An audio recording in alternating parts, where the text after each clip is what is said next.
今晚要干嘛？宵夜先来讲。今天的两位来宾都是，坦白说，应该是让北京政府非常头痛的人。一位是专精地缘政治还有科技国安的问题的专家，另外一位他是常年为人权发声，甚至他在2021年直接被中国列入了制裁的黑名单，但他却仍然站在第一线的中国人权专家哦。Our guests today are two people who have spent years examining and challenging the policies, the actions of the Chinese government. One of them is a leading expert on geopolitics, technology, and national security. The other has spent decades advocating for human rights and was sanctioned by Beijing in 2021, yet continues to speak out from the front lines. 我们欢迎胡佛研究所的研究员 D.Tiffert 以及 the Network of Chinese Human Rights Defenders, the Sophie Richardson. Please join me in welcoming Dr. D.Tiffert, Research Fellow at the Hoover Institution, and Dr. Sophie Richardson, Co-Executive Director at the Network of Chinese Human Rights Defenders. Welcome to you both. Thank you. It's great to be here. Thank you very much. Thank you for coming. So you've both, it's not your first time in Taiwan. You've both been longtime friends of Taiwan, and now that you're back in Taiwan, Taipei, here we are once again. I am very curious, does Taiwan feel the same each time you visit? I'll start with you, Sophie. Well, it's been a long time since I've been here, about 25 years, but it is... That was your last visit? That was my last visit, 25 years ago. But, it's wonderful to be in an environment with, diverse, independent civil society, a free media, and being able to see in the news coverage, debates between political parties, many of the hallmarks of a rights-respecting political system. What about you, Glenn? Yeah, every time I come back, it's a breath of fresh air. Taiwan represents, the fundamental compatibility between Chinese society and culture and pluralistic democracy, something that I think is increasingly important in a world in which the PRC is trying to shrink the realm of possibilities for that kind of expression. Yeah. In one of the podcasts, you spoke, thank you, glowingly about Taiwan's transition from a one-party state to a pluralistic democracy society. Why do you think that's important? Why do you think that's a right characteristic, that's a good asset to have? Well, for so many reasons. I think just historically, democratic societies have done better for their own people. They've delivered basic sustenance, economic growth, respect for the diversity of every population, but also Taiwan in many ways is a model for the transition to democracy around the world. It was a leader in a great many ways and an inspiration for others. And with respect to the larger Chinese-speaking world, I think its position is increasingly important in light of events in Hong Kong, that democracy is an alternative that the mainland might, we can hope, in the future embrace. If I could just tack a point on to absolutely. that. I just want to add one other reality to that list, which is that we live in a time when we need as many functional democracies defending human rights, particularly in international institutions like the United Nations. Yeah. And every time I find myself at the Human Rights Council in Geneva, for example, watching authoritarian regimes, including Beijing's, exert more and more influence there, I find it deeply frustrating that Taiwan can't participate in those institutions. These are exactly the kinds of governments that we need to be helping with the political argument in support of human rights globally. Yeah, I feel like Taiwan's absence is something, for me, it's very unfortunate. How long have you been doing what you've been doing? I think we're probably at about 3 decades now. How do you deal with that frustration?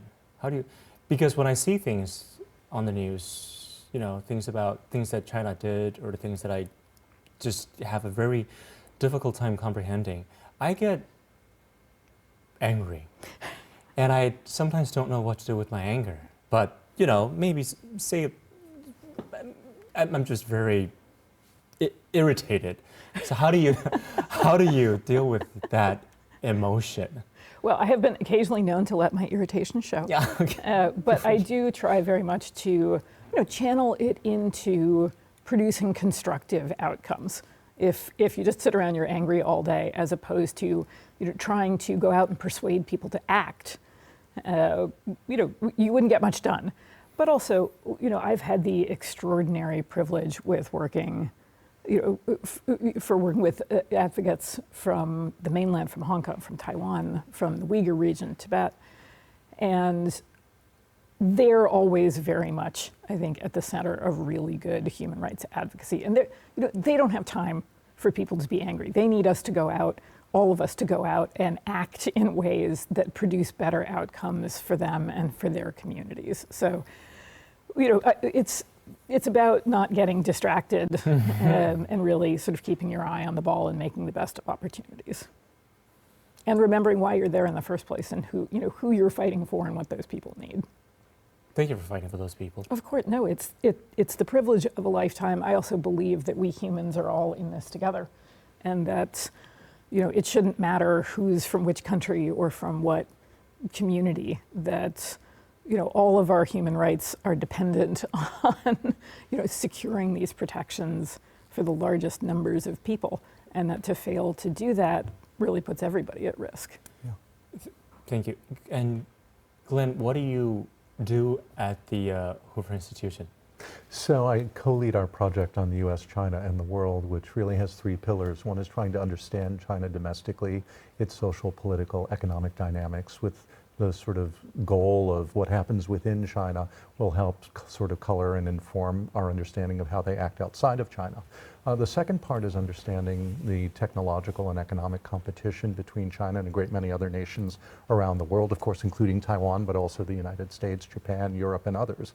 And the third is coming up with common strategies among those allies and partners of the United States to confront the challenges that China poses, because we have shared interests, not just economic, but very much, as Sophie just, I think, brilliantly said, in creating the kind of world that we want to live in collectively, and ensuring that a pluralistic, tolerant, democratic set of norms are defended at every opportunity and, in fact, deepened.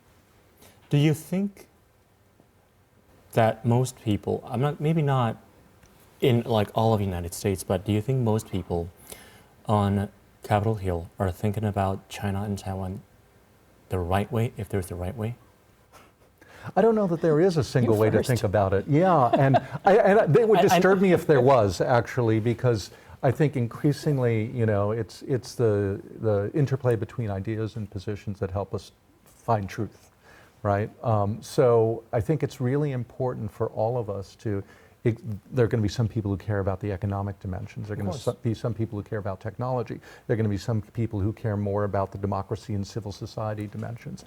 All of that is important, and the goal that we try to pursue is to find the intersections there, and to then build the community that will ensure that we get the outcomes that we want. I was hoping for a yes or no answer, but I'm sorry. If you want, I can throw in another layer of complexity for you. Really? Go on. I mean, look, the international human rights system exists because governments fail to protect people or abuse them. And we often need, international institutions to appeal to. And it's worrying at a time of growing authoritarianism in democracies to see people in governments, the US's and in others, instrumentalize human rights violations in China for agendas that are not really about protecting and promoting human rights issues. There are also people who will happily call out Beijing's abuses, but won't call out abuses closer to home. And that's problematic because it creates opportunities, particularly, I think, for the Chinese leadership to say, really, this is all just about politics. It's not actually about human rights law or norms or standards. And, the scope or the depth of hypocrisy means we don't really have to take any of this seriously. Yeah. Right. They're calling double standards. We don't. Okay. We're going to talk about human rights violations in depth later, but one of the first topics that I want to unpack is when people talk about the China threat. The first things that usually come to mind are very like fighter jets, missiles, a kinetic conflict across the Taiwan Strait. Glenn, you have long warned that the real battlefield also include not actual war, but also includes universities, research institutions, and the broader world of just like knowledge production. Yeah. Can you walk me through how the Chinese Communist Party uses academic exchanges to gradually expand its influence? It does it in various ways. One of the ways it does it is to get access to technologies that it has not yet mastered but would like to, so that it can own entire industrial ecosystems. And we've seen this in the case of Taiwan, for example, by trying to exfiltrate technology, ideas, and data with respect to the semiconductor industry that's so important to Taiwan. And if the PRC actually monopolizes that technology, then it will use it to exact leverage over all of us, and that's an outcome that none of us want. So in the technological space, not just semiconductors, but pharma, batteries, and other areas, it's something we need to be attentive to collaborate. China's a serious economic and scientific superpower, so we should not ignore it, but we should collaborate with it wisely and with appropriate safeguards to ensure that the relationships are mutually beneficial. And there will be some areas in which they will not be mutually beneficial, and so perhaps it's not appropriate to work with them in those areas. But in civil society, it gets even more complicated. China would like to shape our information spaces. TikTok is a very easy example of that, in which censorship sort of filters out certain ideas, certain concepts, certain discourses, and privileges others that are much more congenial to PRC narratives, right? So they shape what we hear, what we learn in ways that are extremely subtle. Then there are ways in which they, as I think everyone here in Taiwan is aware, they're deeply engaged with organized crime as well, in which they affect the stability of a given society and the basic law-abiding nature of that society. The exchanges with cultural organizations, religious organizations are also areas of serious concern. Those, I think it's perfectly appropriate to have them, but to have appropriate safeguards to ensure that they're, again, depoliticized and people can express their religious preferences in ways, I think, that are genuinely religious and not political. Were those safeguards put up, in the past decade or two? Because I feel like the United States was engaging with China on the different levels, different fronts, academically, or economically, and all that. But I guess one of the hopes was that, by engaging with the CCP, with China, we would maybe just ever so slightly change their ways. Maybe we could introduce ideas of capitalism, to the Chinese, or, fairness. Right. Didn't really quite work out that way. I feel like the Chinese took advantage of Western democracy, and from the way I see it, they almost infiltrated, and it was the Chinese people exporting their ways to like the United States. Is that what you might have observed? I think, there was a hope, and it was appropriate at the time to consider the opportunity, the possibility that China would have liberalized. It was moving in that direction for a period of time, with greater political openness, greater economic and social plurality. But then that abruptly changed. And I think holding out the hope beyond where the empirical data, the reality, diverged was no longer the right choice. So you're right, I think China and particularly Xi Jinping has exploited our openness, our tolerance, our willingness to hold that door open for them.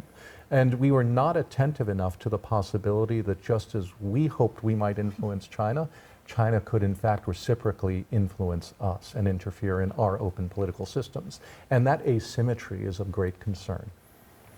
One of here's a question I want to put to Sophie. One of the things that happened, I think, by the time we taped this show, it happened just a couple of days ago.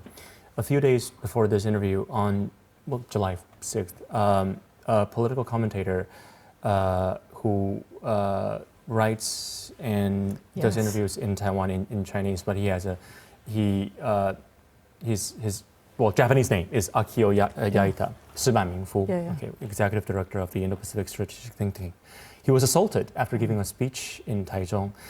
Our Taiwan's Mainland Affairs Council quickly responded and describing the incident as the first known case of transnational repression in Taiwan since the implementation of China's law on promoting ethnic unity and progress.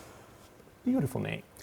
What was your reaction when you heard about this incident? And I guess more broadly, how should democracies understand and respond to acts of intimidation or violence that may be linked to transnational repression?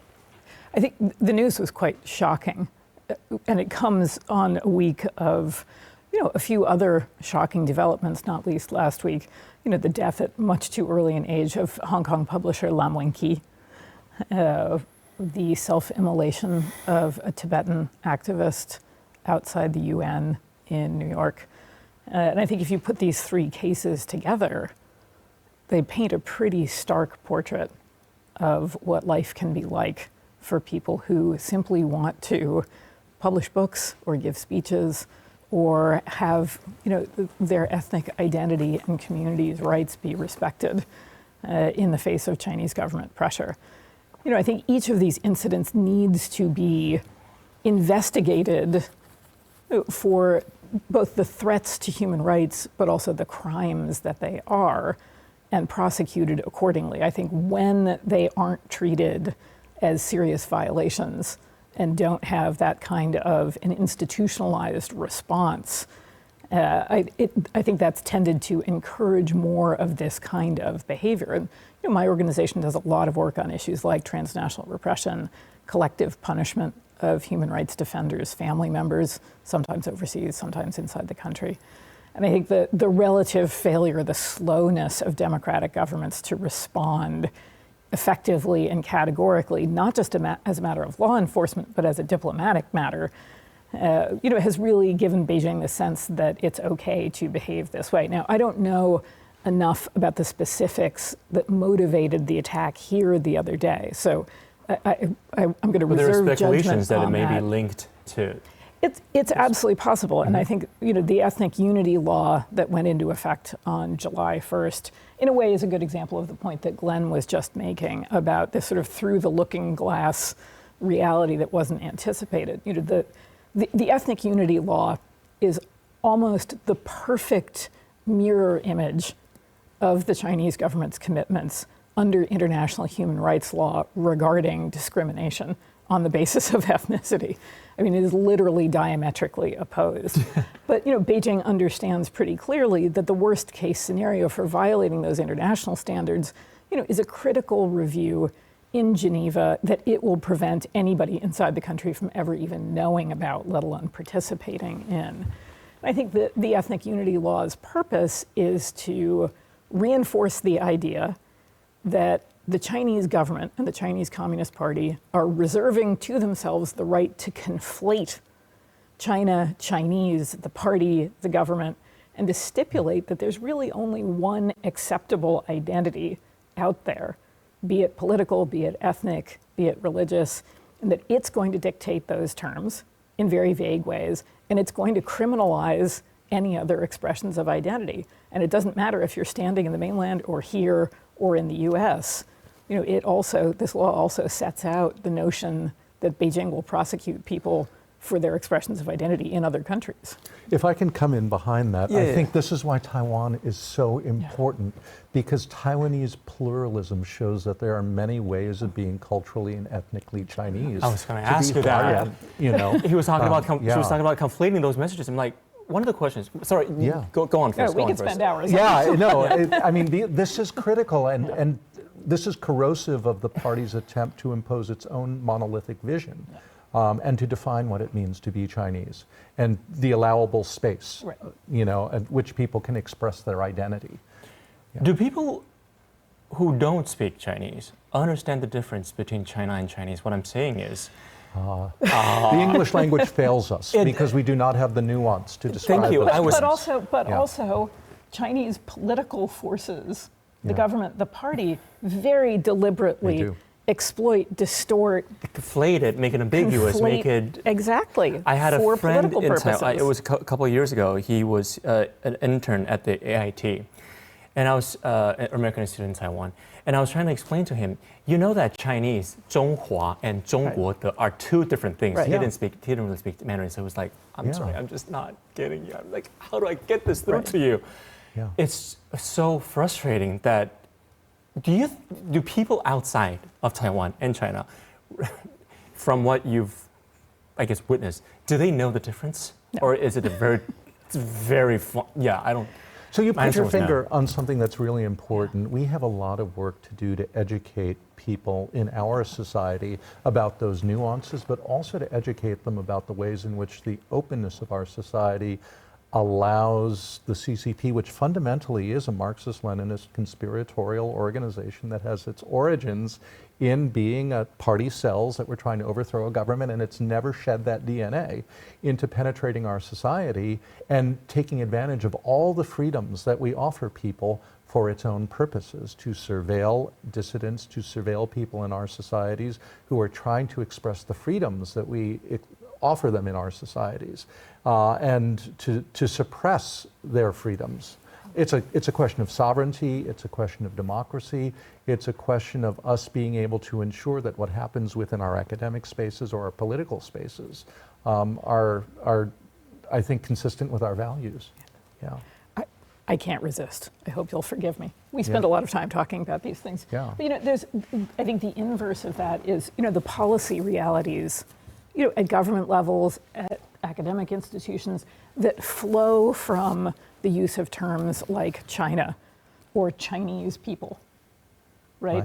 I mean, the number of conversations that we have been in over the years with policymakers or university administrators who have not even begun to really fathom the idea that not everybody who is a citizen of the People's Republic of China considers themselves to be Chinese, that there are multiple different meanings of that term, to people from Taiwan, from Hong Kong, to people of Chinese descent who are citizens of other countries. And from that flows a lack of awareness about identity, about membership, about everything from surveillance to ways that people might be skeptical of one another's identities.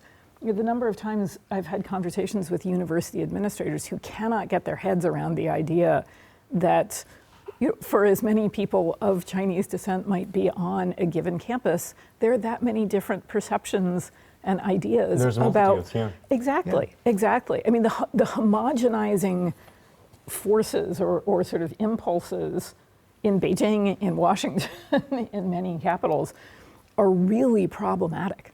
They're really problematic. And the levels of basic education about people's different perceptions of their own identities is extraordinary. If we want to talk about people being unaware of things, I actually want to talk about something that also, again, makes me Angry. upset. Okay. But before I go into that, I have some gifts that I want to give to you. Oh. So to go with your coffee and your tea, I got you tiny cream puffs from Taiwan. These are quintessentially Taiwanese. Fantastic. It's not product placement. I bought them with money. And it's not. Yeah. We will not go hungry. Yeah. Yes. And there's more. There's where we're taking from. Wow. This is amazing. Does it have English translation Yeah. on it? Yeah. All Black tea right. cookies and green tea Cookies. cookies. Excellent. One for each, so that's You yours. are and too kind. Thank you so much. No worries. And I got you to-go bags, because I know you're going to finish them all in one sitting. So there you go. I'm going to give them to you later. Yeah. You are so prepared. I came impressive. prepared, yeah. Sophie, you've spent decades obviously advocating for the Uyghur community, and a couple of years ago, under your leadership, Human Rights Watch documented and publicized the Chinese government's mass surveillance, arbitrary detentions, and efforts to literally suppress Uyghur culture and identity in Xinjiang. Have you encountered people who simply refuse to believe the evidence? Yes. Because I have. Yes. People in my family who are like, people who dismiss those testimonies, of survivors, they reject the findings of human rights organizations, and they argue that, these accusations, these allegations are fabrications, politically motivated, and, they think that these Uyghurs are out to get Beijing. And I'm just like, how effing dumb do you have to be to think that way? What was your encounter like with people who dismiss your evidence?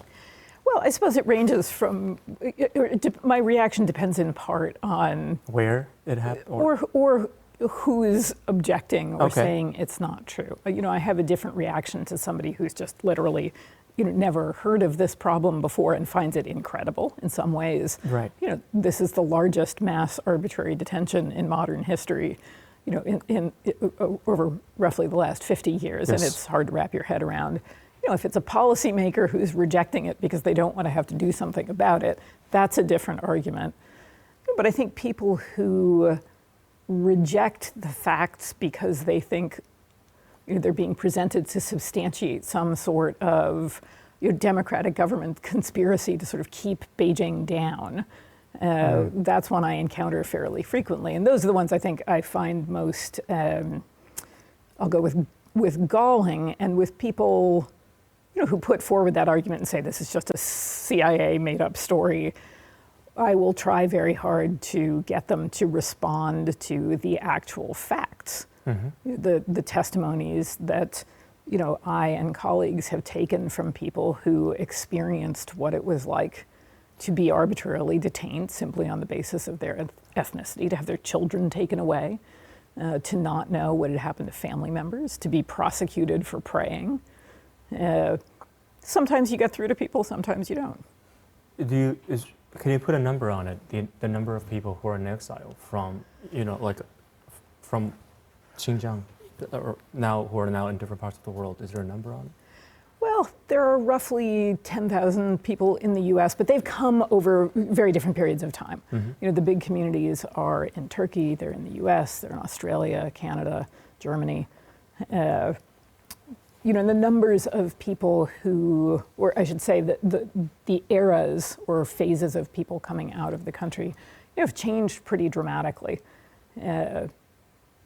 Occasionally there are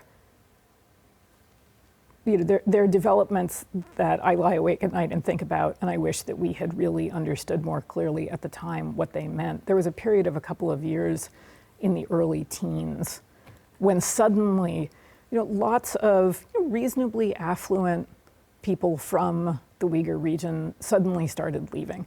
And we were encountering them in countries where they needed refugee or asylum status. And there were some in Malaysia, there were some in Cambodia, there were some in South Asia. And I wish that we had understood at the time that that was actually one of the first expressions of really deepening repression in the region. I mean, it was right before the Strike Hard Against Violent Extremism campaign, which was the Chinese authorities' mass arbitrary detention campaign getting set in motion. It was right about the same time that was getting started. And I think we should have better understood what it meant for people who otherwise had reasonably stable existences, essentially looking around them and saying, we can't stay here anymore, and we have to sell our homes, sell our businesses, leave our families, and leave in these very risky ways because we don't see a future for ourselves here. For those of us who work on China, I think this situation is understood relatively well. But what is striking to me, and I travel a great deal and give lectures to people who are well educated and cosmopolitan in countries around the world, they've heard about the Uyghur issue or the Tibetan issue, but they do not fully appreciate the scale of what has been happening. The attempt to erase a people, a culture, a language, a religion, and it's something that is difficult to reconcile with their sense of how sizable China. Is that erasure? How can you illustrate the scale of that? Well, think about it this way. I mean, the ethnic unity law says to act on your distinct identity across the country, right? For all millions of Tibetans, Uyghurs, Mongolians, other minoritized communities, they're all now at risk of being prosecuted simply for being who they are. Yeah. Not Han. And Well, let me, there are parts of the ethnic unity law that could Right. potentially put Han people at risk. Sorry, I interrupted you. and so let me connect a few dots that in the conversation that we've had up to this point. We've talked a little bit about how the PRC extends its surveillance into our societies. There have been multiple cases of young people from the PRC who come to study abroad in freer, open societies, who are learning things about their own country that they would never have learned in their own schools. And they're curious, and sometimes it's a genuine intellectual curiosity to go to an event maybe sponsored by Hong Kong exiles or by the local Tibetan diaspora community, so that they can simply learn about this perspective and learn about something that they might never have learned about at home. And there will be people at that event who are surrogates of the PRC state, who are recording who is there, taking photos of who is there, and often there are repercussions when that person returns home to visit their family, or the Ministry of State Security will visit their family within days. And their family's say, going to call them. yeah, your child was observed at this event engaging in separatism. This is a violation of the law. Get control of your child or something terrible is going to happen, And we have multiple cases of people who've gone back to China after just expressing their genuine intellectual curiosity about a part of their own country that they were denied the opportunity to learn about, who are then punished or disappeared or accused of separatism simply for being there. Nobody likes surveillance, but there are people who are like, I'm okay with it. What I'm saying is, Yeah. I guess, Sophie, you've warned multiple times that one of the most alarming developments is the Chinese government's effort to collect vast amounts of data on ordinary people, students or just ordinary people who have never committed a crime. A lot of young people especially might say, well, I'm not a politician, I'm not a dissident, I have nothing to hide. You want to collect information, collect away. Why do you think that's the wrong way to think about privacy and surveillance? Well, look, people like their convenience and don't necessarily object to the kinds of data that's gathered right up until it becomes a problem for them. And maybe But it's not going to be a problem for me. I'm a good citizen. I'm a law-abiding citizen. right up until that's not the case. Every single activist I know did not set out in life to be an activist. It was that they ran into some kind of injustice for themselves or their family members or other people they cared about. And that really galvanized them into becoming a human rights lawyer or taking up certain kinds of public health causes or campaigning for privacy rights. The extreme risk of Beijing's arbitrary conduct is precisely that. You might think you're okay right up until you're not. And two observations that build on that. One is that the Chinese laws are often written very broadly to allow wide use of discretion by the authorities. And the lines will shift. Sometimes during strike hard campaigns, for example, they'll become much more intolerant, and then they might relax a little bit. And so you never really know where the line is, and that's part of the strategy, so that you overcorrect and silence yourself. Right. You become your own police. So number one, you simply don't know because the way the law is written and the way it's enforced is arbitrary. But the second point is, I think we can reflect back on COVID, where in a city like Shanghai, among the most privileged cities in China, where the middle and wealthy classes in Shanghai never experienced directly the oppressive boot of the Chinese state, during zero COVID and the lockdown suddenly saw a side of their country that was jarring for them. And that is a moment where it is almost too late for you to say, wow, I wish I'd stood up for my freedom earlier when I had the chance. And we saw in the white paper movement actually tremendous courage in which people said, this is unacceptable in their own way. And so much has changed. I think that was a turning point in which many of the people in China who had benefited immensely from 30 years of economic growth suddenly realized that this country actually is moving in a direction that is intolerable. Have you too personally been a victim of Chinese harassment or any sort of, they're watching you? Yeah. To this very day? well, not necessarily Well, right not at this right. particular moment, But how? yes, I've experienced that. Right before this interview, I was just speaking with Ba Liu, the Chinese, the human rights artist. Body lives it. What can you tell me about what you've encountered? I'm actually going to Sure. not elaborate on that right now, if you don't yeah. mind. But I think it is maybe the better way to answer that question may be to say that, I know many, many, many people who live in places where they should be able to be free of this kind of surveillance and harassment, and it is their daily reality.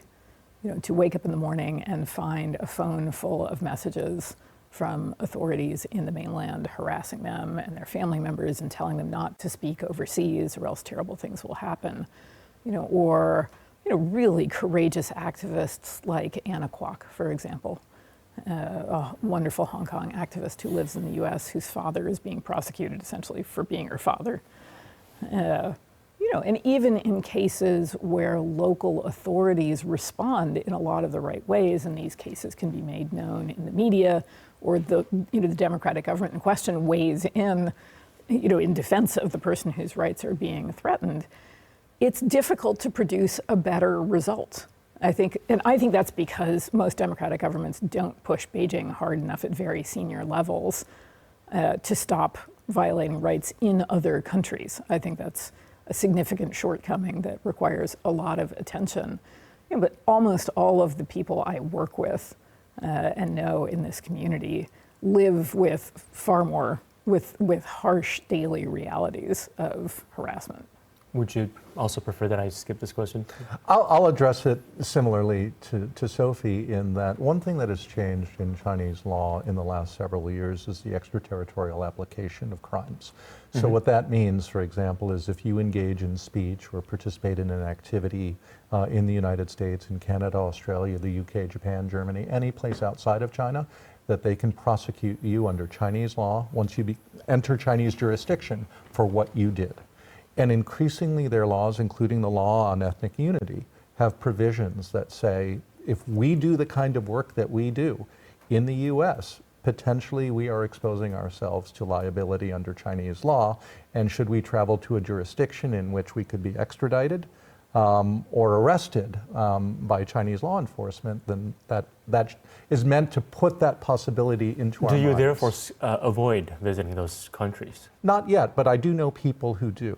But more importantly, and this I think is, I worry less about my own safety. I take extraordinary digital hygiene methods, and anyone who works in the China space gets a lot of unwanted attention.